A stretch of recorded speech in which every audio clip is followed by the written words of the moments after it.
हुकूमत कर रहा है ब्राह्मणवाद का पोषक सबसे बड़ा जो है ओबीसी समाज है, एससी नहीं है। आज देखिए एससी पर अत्याचार करने वाला भी ओबीसी है, क्योंकि उसके दिमाग में ब्राह्मण घुसा हुआ है, अपने आप को श्रेष्ठ समझता है। हमेशा वो एससी को जो है एट्रोसिटी के दृष्टि से देखेगा, उस पर एट्रोसिटी करेगा, उस पर अत्याचार करेगा।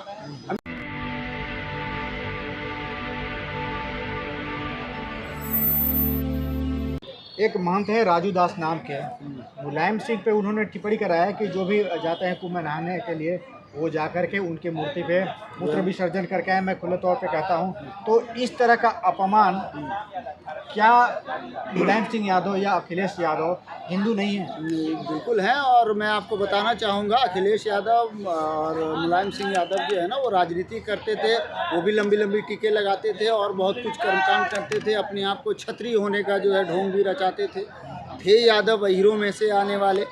तो ये इनका शुरू से रहा है। जो बैकवर्ड समाज है ना, ओबीसी समाज है, इसको आप देखेंगे मनुस्मृति के अंदर वर्णाश्रम के अंदर वर्ण व्यवस्था में इनको शूद्र कहा गया। इनका वर्ण शूद्र, गण राक्षस कहा गया। शूद्र का शाब्दिक अर्थ होता है मंद बुद्धि, बैल बुद्धि। जिस तरह बैल को हम हल बैल डाल के जोत देंगे, जितना काम करने के करेंगे, हालांकि उसके अंदर ताकत बहुत होती है, एक कमज़ोर आदमी के हाथ में भी वो कंट्रोल हो जाता है। ठीक उसी तरह से ब्राह्मणों ने इस तरह से इनको बना दिया है, ब्राह्मणवाद ने या ब्राह्मण इसने इन पर इस कदर कब्जा कर लिया है कि यहाँ बड़े बड़े महापुरुष आए, जिन्होंने इसको सुधारने की कोशिश की, ना हो पाए। कबीर जैसे महापुरुष आए जो ओबीसी समाज के थे, उसके बाद ज्योतिबा फुले हुए, उसके बाद हमारे पेरियार रामास्वामी नायकर हुए। मैं सिर्फ ओबीसी की बात कर रहा हूँ, ये सारे ओबीसी नायक थे।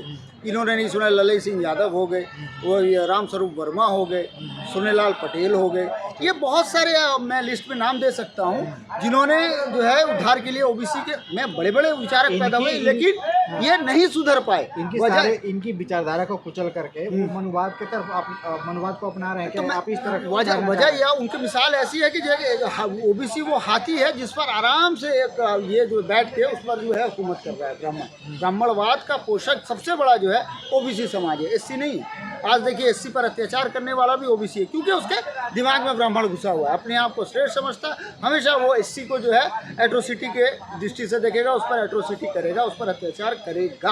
अभी देखिए मनीषा वाल्मीकि के मामले में वो सारे के सारे ओबीसी तो थे, अपने आप को ठाकुर ठाकुर कह के किया। अच्छा, एक चीज़ बहुत ही सोशल मीडिया पे चल रहा है, सनातन आयोग की मांग उठ रही है, सनातन आयोग लाने की बात हो रही है, तो इस पे आपका क्या विचार है? नहीं, सबसे पहले तो योगी आदित्यनाथ जी ने इसको सिरे से रिजेक्ट कर दिया। सनातन बहुत विशाल है, ये उनका बयान, सनातन बहुत विशाल है, इसलिए नहीं बन सकता। देवकीनंदन ठाकुर जबरदस्ती की कूद कर रहे हैं, कुछ होने वाला नहीं है। अगर देखा जाए तो सनातन बोर्ड अगर बनेगा तो बौद्धों का बन जाएगा। वो तो बुद्ध की विचारधारा है, अंतो सनातनो। बुद्ध से पहले 27 बुद्ध और वे बुद्ध हैं 28वें, तो असल सनातन तो बुद्ध है।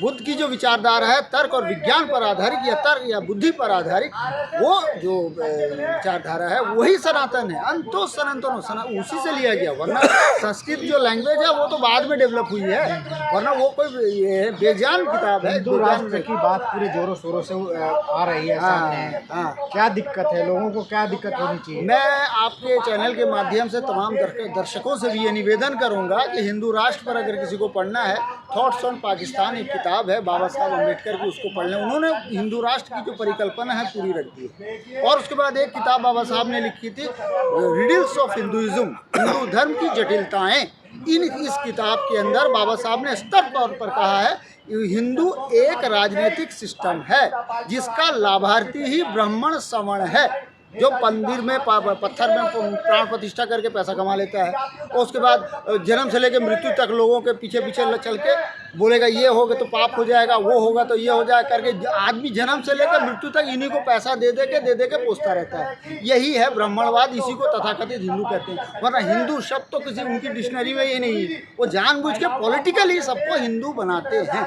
ताकि वो मुसलमान से लड़ सके, ताकि वो सिख से लड़ सके, ताकि वो दूसरों से लड़ सके। नहीं सकेंगे। लास्ट को जब इतनी जागृति आ गई, कलम युग है, कलयुग तो है नहीं, कलम युग है। अगर नहीं आएगी तो कलयुग नहीं मान रहे आप ही नहीं। अरे वो आप मानते हो ना, आपको दी मीडिया वाले कुछ भी मान लो, आपका क्या है? आप तो पत्थर में प्राण प्रतिष्ठा को कलम युग कह रहे हैं। कलम युग है ये। अच्छा। बुद्धि तर्क वही है ना, स्वामी प्रसाद मौर्य जिसने सवाल उठा दिया वही था चंद्रशेखर राय, याद है ना, बिहार के पूर्व शिक्षा मंत्री, उन्होंने सवाल उठाया ना जब सवाल उठा के रख दिया तो सबकी पूरी पूरी हिल गई ना, आपकी खुद ही मीडिया भी हिल गई, उनके पीछे लग गए, है ना, यही होता। अब भी सब पढ़ने लगे हैं, लिखने लगे हैं। बाबा साहब अम्बेडकर ने कहा था ना, शिक्षा वो शेरनी का दूध है जो पिएगा वो दहाड़ेगा। हमने शिक्षा ले ली है, अब आप पर सवाल होगा, आपकी बैंड बजने वाली है, ये जान लो आप। कोई हिंदू राष्ट्र नहीं बनेगा। हिंदू राष्ट्र बनेगा तो कौन, क्या उसका संविधान क्या होगा? मनुस्मृति, जो कि जल चुकी है।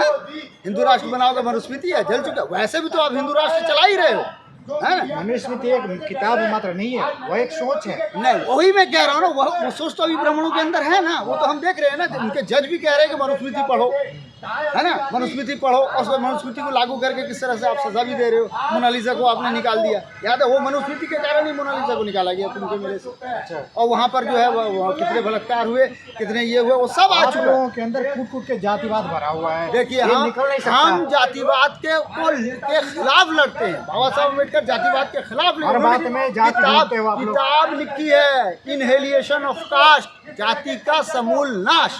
और उस किताब के अंदर ही हम उसी की विचारधारा पर ही बहुजन समाज पूरा चल रहा है, और हमें गर्व है इस बात पर। और हम उसी को लेकर जातिवाद को खत्म करने की यहाँ लड़ाई है, ये याद रखिए आप। हम जातिवाद को खत्म करने, आप जातिवाद के पोषक हैं। अगर ऐसा ही है तो आप जो है वो खत्म करो भैया, को हिंदू है, सभी हिंदू एक है, ये करो। ये नहीं करोगे आप। ये जो यादवों को गाली दी जाती है कि ये अही डपोल भुजाओ माठा, ये गांव में कहावत चलती है, ये कौन इसको गाली, क्या ये जो बैकवर्ड इसको नहीं समझ पा रहा है? नहीं, उसको समझ नहीं पा रहा। मैंने बताया ना, वो शूद्र मंदबुद्धि है ना, वो मंदबुद्धि है। मंदबुद्धि को आप गाली भी दोगे तो उसकी समझ, हंस के गाली दे रहा है कोई, उसको फिर भी समझ में नहीं आ रहा। जो समझदार हैं उसमें से सब आ जाते हैं। जैसे ललित सिंह यादव आ गए, उसी यादव में से ललित सिंह यादव ने सच्ची रामायण लिखी ना, एक ये चलाया ना, वो तो उनका एक समस्या हो गई थी। वरना तो 14 अक्टूबर 1956 को बाबा साहब के साथ जाके वो 22 प्रतिज्ञा ले लेते। मोहन भागवत का एक अभी बयान आया था कि जो है जब से मंदिर बना, हाँ, आज 22 तारीख है, करके हमारा जो है देश आज़ाद हुआ। जिस समय मंदिर बना उसी समय हमारा देश आज़ाद हुआ, उसके पहले आज़ाद नहीं हुआ था। तो इस पे आपका क्या कहना है? मैं आपको बता दूं, RSS रॉयल सीक्रेट सर्विस जो अंग्रेज़ों की थी, उन्होंने इसको बना दिया राष्ट्रीय स्वयंसेवक संघ, जिसकी स्थापना डॉक्टर केशव बलिराम हेडगेवार ने 1925 को करी। ठीक है ना, ये कांग्रेस से निकले हुए थे, निकल के आकर इन्होंने बनाई। बनाने के बाद जो है ना, ये अंग्रेज़ों की मुखबिरी करने के लिए, माफ़ी मांगने वाले सावरकर के विचार को बढ़ाने के लिए, है ना, वो हिंदू राष्ट्र का सपना लेकर वो ज़बरदस्ती घुस गए, राष्ट्रवाद को घुसा, है ना। मोहन भागवत का जहाँ तक सवाल है, ये तो इसको तो हम कह सकते हैं पूरी तरह से असंवैधानिक है। वो पूरे जितने भगत सिंह हो, सुखगुरु हो, राम ये हो, ये क्या नाम है हमारे जो है सुभाष चंद्र बोस हो, और जितने भी क्रांतिकारी थे, जितने भी आज़ादी के जो महानायक थे, उन सब का अपमान है। चंद्रशेखर आज़ाद का अपमान है, उसके बाद राम प्रसाद बिस्मिल का अपमान है, अशफाक उल्लाह खान का अपमान है, जिन्होंने हंसते हंसते फांसी के फंदे को चूम लिया, अपने ज्ञान की भी परवाह नहीं की। हिंदू महासभा ने राष्ट्रवाद को प्रमोट किया। तो राष्ट्रवाद क्या दिक्कत है? मुझे समझ में ये नहीं आता, राष्ट्रवाद कैसे? हम हैं तो राष्ट्र है, सीधा मैं आपको, हम हैं तो राष्ट्र है, हम नहीं तो राष्ट्र नहीं। RSS राष्ट्रवादी संगठन है। अरे काहेगा यार, तो पहले देश कैसे हो सकता है? पहले हमसे बना राष्ट्र, समाज से बनेगा राष्ट्र। बाबा साहब अम्बेडकर से सवाल गांधी जी ने कहा था कि आप राष्ट्रभक्त हैं, बोला नहीं मैं राष्ट्रभक्त नहीं। बाबा साहब अम्बेडकर की लाइन है, मशहूर लाइन, कहा था नहीं, पहले मेरा समाज है, समाज और राष्ट्र के हित में अगर मुझे चुनना पड़े तो मैं समाज के हित को चुनूंगा, राष्ट्र को नहीं चुनूंगा। पहले समाज होता है तब राष्ट्र बनता। अब देखिए, हम मुसलमानों का 57 देश है, अगर हम भी राष्ट्र को सर्वोपरि मानते तो एक से दूसरा देश हमारा बनता ही नहीं, हम भी तो अरब के अंदर ही फंस के रह जाते हैं। ऐसा नहीं होता ना। तो आपका क्या कहने का विचार है कि मोहन भागवत पहले ब्राह्मण देख रहे हैं, उसके बाद देश देख रहे हैं? नहीं, ब्राह्मण नहीं, उनकी तो पूरी सत्ता चल रही है ना।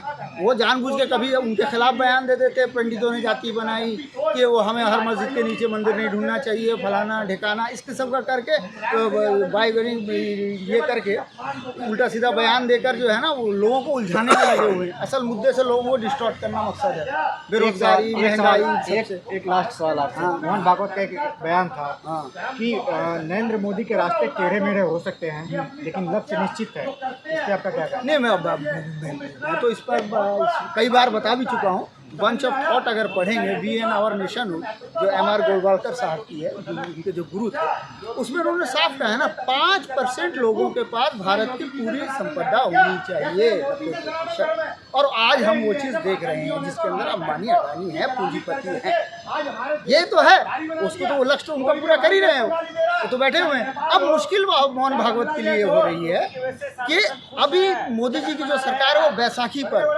और उनको अपनी पूरी एनर्जी, पूरा ताकत जो है अपनी बैसाखी को बचाने में लगा, यानी चंद्रबाबू नायडू, उसके बाद जो ये है आपके क्या नाम है उसका नीतीश कुमार, इनके सांसदों को बचाने की 272 जो उनका आंकड़ा है, वो जो उनकी मेजोरिटी इनके ऊपर टिकी है, पूरी शक्ति इन्हीं को रोकने में, इनको डिस्टॉर्ट ना होने में बना के रखा हुआ है, ये है बात। लेकिन आप देखेंगे बिहार चुनाव तक जो है ये सरकार गिरने वाली है, ऐसा मेरा अंदाजा है। अगर नीतीश कुमार हटे, जाहिर सी बात है चंद्रबाबू नायडू भी सरकार गिरने वाली नहीं है। एनडीए के नेतृत्व में एनडीए और नीतीश मिलकर के वहाँ पर जो सारा कुछ सेटल हो गया है, वहाँ पे लड़ रहे हैं। आप मतलब ये जो कास्टिस्ट भारत आज बर्बाद है ना, आप जैसी कास्टिस्ट मीडिया की वजह से, जातिवादी ना मीडिया में, असल में जातिवाद जो सारे सीट के बंटवारे होते हैं। मैं वही कह रहा हूँ, नहीं मैं वही कह रहा हूँ, आपकी जातिवादी मीडिया में सारा कुछ है ना, वो आपके पास सब कुछ हो जाता है। आप लोग जो झूठी खबर लगा रहे हो, ट्रम्प आके यहाँ डुबकी लगा रहा है, ये भी एक खबर है ना आप लोगों की, ट्रम्प आके कुंभ में डुबकी लगा रहा है, कौन कह रहा है? जी आपके रिपब्लिक का है ना, मीडिया है ना। अरे कैसा झूठ चला रहे हो, पापा ने वार को आदि, ये सब जो है ना फालतू परसेप्शन चलाने, उसमें से ये भी एक है। 11 मिनट हो गया। बैसाखी पर खड़ी सरकार है आपकी, और आपकी गोदी मीडिया का जो झूठा प्रचार है ना, उसी के दम पर खड़ा है पूरी सरकार, याद रखिए। और हम जो है इसको होने नहीं देंगे। भारत की जनता क्रांति के मोड़ में है, अब क्रांति होगी। चलिए, बहुत बहुत धन्यवाद आपका, आपने अपनी बात बहुत ही प्रकट। अगर आपको लगता है कि हमारा काम बहुजन समाज के लिए महत्वपूर्ण है, तो आप हमें आर्थिक सहयोग के लिए सीन दिखाए गए QR कोड स्कैन और फोन पे और गूगल पे और UPI और बैंक अकाउंट में कर सकते हैं। फोन पे, गूगल पे 9250529129, UPI 9250529129@YBL। Bank account state bank of India AC 1042994628, IFSC code SBIN 00066563। आपका छोटा से छोटा सहयोग समाज और हमें और मजबूत करेगा, जिससे हमें बहुजन पत्रकारिता में और निष्पक्ष बनाने में मजबूत करेगा। जय भीम, जय भारत।